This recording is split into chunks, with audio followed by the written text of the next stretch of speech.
Welcome back to Spoilers of War. Spoilers ahead, folks.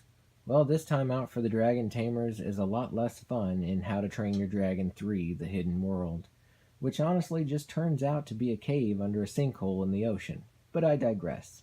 This movie is filled with beautiful colors and wonderful cinematography, but not much else in my opinion. It tries to tell a story of our favorite dragon riders finding the ancestral home of the dragons, as in the place where they all came from. But really, it teaches a hard life lesson that is not finished till the very end. We find ourselves looking at the entire series and seeing this as a trilogy centered on coping with loss.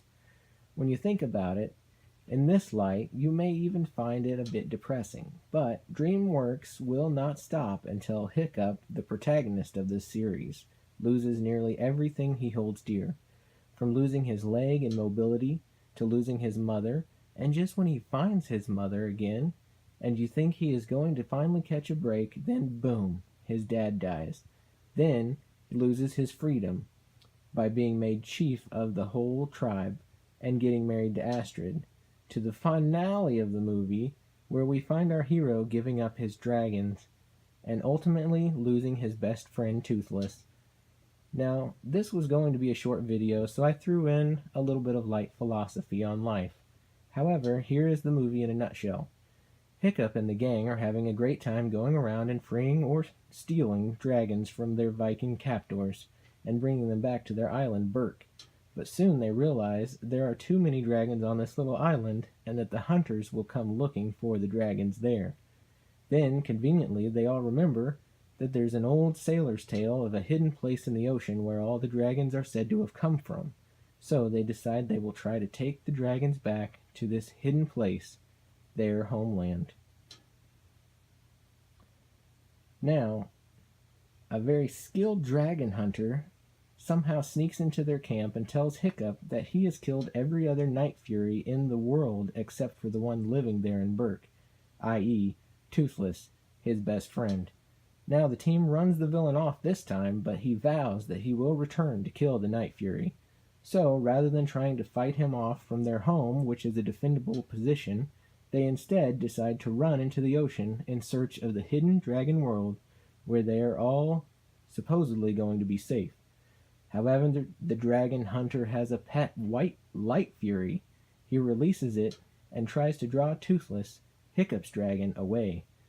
But, if you remember, Toothless can't fly without Hiccup on his back to control his lost tail rudder. So, in a decision that ends up being the best wingman move ever, but the worst friendship-killing mistake of Hiccup's life, he makes a tail wing for his dragon that will allow him to fly on his own, and tells him to go after the white girl dragon.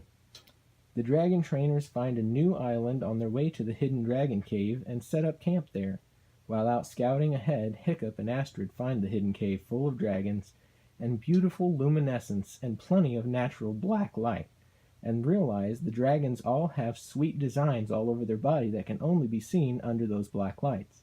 After that, they go back to tell the others of the cave. Then, Toothless the Night Fury gets captured. So the team of teenagers goes and saves the day, and in the end everyone decides to release all the dragons to the hidden cave and live alone without having dragons ever again. Now, cut to the end, where Hiccup is the chief of the tribe and married to Astrid and has 2 kids. Meanwhile, Toothless the Night Fury and the female Light Fury are together with 3 babies of their own. Now, for my closing thoughts. This movie hits a little too close to home for me. Like in real life, growing up hurts. You maybe help your friends find their wife, or maybe sit helplessly by and see them run off with the love of their life, and you know that you've lost them. Things will never be the same. Sadly, they have cast you by the wayside.